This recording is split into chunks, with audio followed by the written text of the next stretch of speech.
aștept. Faiurile bat, micușor vine calmă la nopții veșmântul, planuri și fapte ce n-au faliment, ce fața de care avem urgent.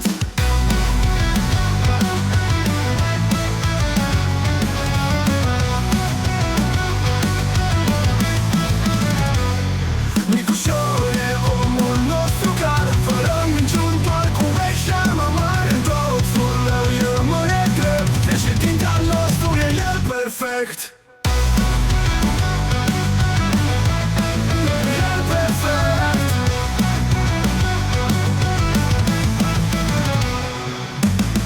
Promisiuni dau foc în noaptea grea, el vine calm peste ce jur iar, cu hărți în mână și plan intrigant. Micușor e viitorul radiant.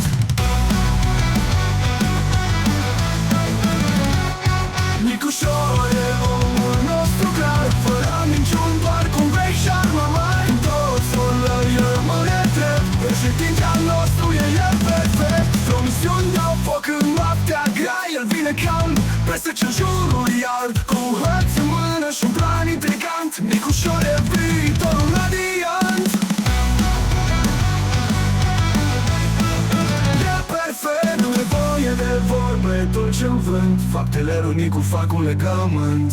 Totul are noi domnul să fim aliniați, cu zâmbet în voce el te face încrezut. Micușor e omul nostru clar, fără minciuni, doar cu vești și armă mare, în totul rău rămâne drept. Președinte al nostru e el perfect. Perfect. E el perfect. Perfect. E el perfect.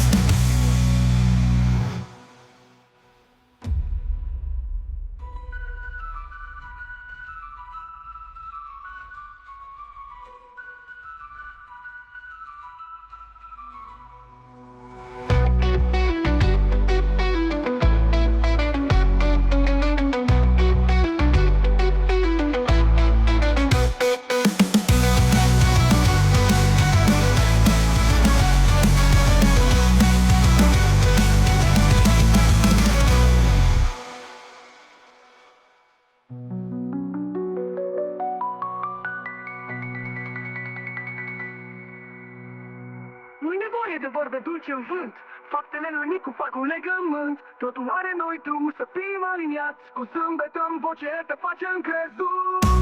Micușor e omul nostru care fără minciuni, doar cu vești și armă mare, în totul rău rămâne drept. Președinte al nostru e el perfect.